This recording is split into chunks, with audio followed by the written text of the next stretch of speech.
ولقد سأل موسى عليه السلام ربه عن آخر رجل يدخل الجنة، فأخبره الله سبحانه وتعالى عن رجل يخرج من النار.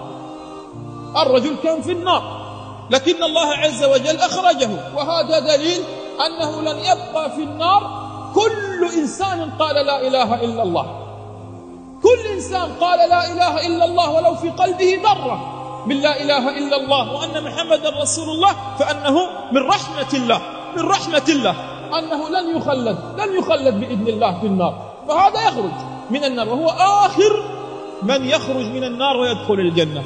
وإذ به يمشي على الصراط، يقع مرة ويقف مرة، يقع مرة ويقف مرة، يقع مرة ويقف مرة، برحمة الله أنه يعبر الصراط. وإذ به يرى خلفه، ينظر خلفه، وإذا به قد عبر الصراط وتحت الصراط جهنم، وإذ به ينظر ويقول الحمد لله، الحمد لله الذي أنقذني منك، أي من النار. ثم يقول والله ما أعطي أحد في العالمين، لا في الأولين ولا في الآخرين، أفضل مني. تخيل معي أيها الحبيب أن الناس قد دخلوا الجنة، والناس قد زوجوا الحور، والناس قد تنعموا في النعيم، وهو بمجرد أنه عبر الصراط ورأى أن جهنم خلفه يقول والله ما أعطي أحد في الأولين والآخرين أفضل مني. وإذ به في ظل هذا العطش، في ظل هذا الضنك، في ظل هذا التعب، وإذ به يرى أمامه شجرة، فيعود إلى الله سبحانه وتعالى يقول يا رب أسألك أن تظلني بظل تلك الشجرة فأشرب من مائها وآكل من ثمارها. فيقول الله سبحانه وتعالى عبدي وإن أعطيتك إياها تعاهدني ألا تسألني غيرها. فيقول يا رب إن أعطيتني إياها لن أعود ولن أسألك غيرها، فيعطيه الله يعذره، لأن الله عز وجل خلقنا وهو أدرى بضعفنا، نحن خلقنا على ضعف الحياة، فالله يعطيه.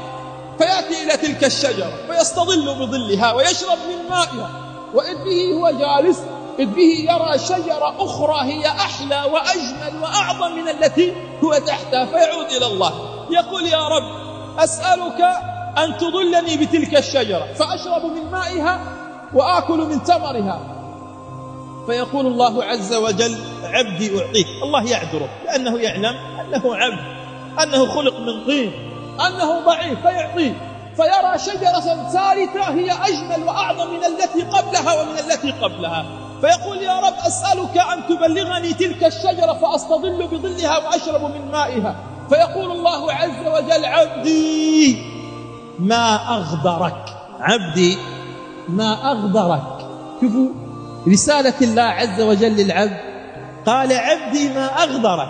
ونحن أيها الأحباب لو أردنا أن نعود إلى الحياة قليلا لوجدنا أننا في ضربنا إلى الله كم غدرنا، كم قلنا يا رب حين المرض، لما اشتد بنا المرض قلنا يا رب نعاهدك إن شفيتني، يا رب أعاهدك إن شفيتني أنني لن أترك الصلاة، أعاهدك إن شفيتني أن أتصدق، أعاهدك إن شفيتني ألا أتخلف عن تكبيرة الإحرام.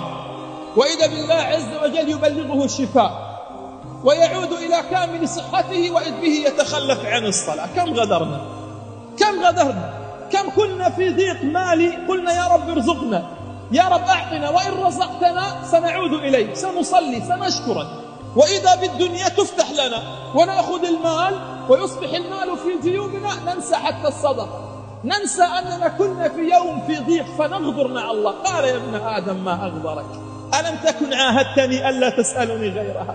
يقول يا رب هذه ولن أسأل غيرها، فيعطيه الله لأن الله يعذره. وكم عذرنا الله في الحياة، الله يعذرنا لأنه يعلم أننا ضعفاء، وكم عذرنا ربنا في الحياة، فيعطيه الله عز وجل. وإذ به تحت الشجرة، وإذ به يسمع أصوات، فيعلم أن تلك الأصوات والتغاريد والألحان هي أصوات أهل الجنة، هي أصوات أهل الجنة.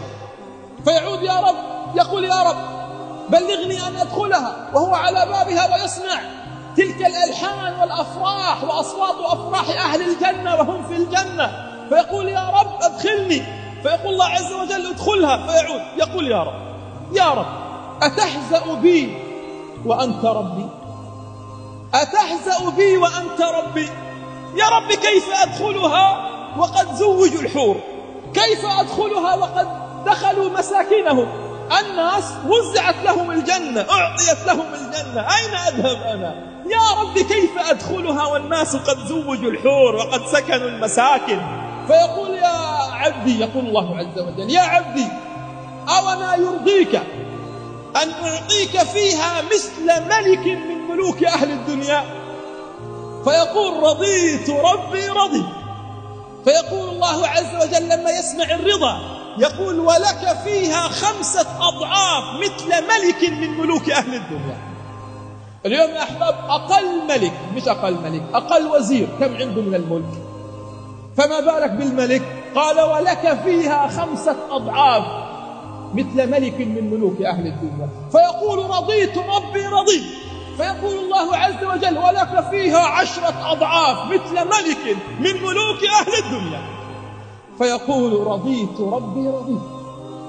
بالله عليكم، إذا كان آخر من يدخل الجنة له فيها 10 أضعاف مثل ملك من ملوك أهل الدنيا، فما بالكم بأول من يدخلها؟ فما بالكم ب70,000 الذين يدخلون خلف النبي صلى الله عليه وسلم بلا حساب ولا عذاب؟ هذا يدفعك إلى أن تطمح، هذا يدفعك إلى أن تقدم لله عز وجل في الدنيا حتى يقدم لك في الآخرة. إن الله جل في علاه قد خلق لنا الجنة درجات، وإن من حكمة الله عز وجل ومن عدله خلقه للجنة درجات. ولعل الواحد منا يتساءل: لماذا لم يخلق الله سبحانه وتعالى الجنة فتكون الجنة على درجة واحدة؟ هب أيضا أيها الحبيب لو أن الطلاب في المدرسة أو في الجامعة أرادوا أن يتعبوا أو أن يتعب بعضهم في الدراسة طوال العام لتكون النهاية أن الدرجة تتساوى مع من؟ مع الذي لم يدرس خلال العام، فهذا ليس عدل. فمن عدل الله أن يعطي على قدر التعب، من عدل الله أن يعطيك على قدر ما تقدم. فكلما قدمت لله أكثر كلما قدم الله عز وجل لك الأكثر.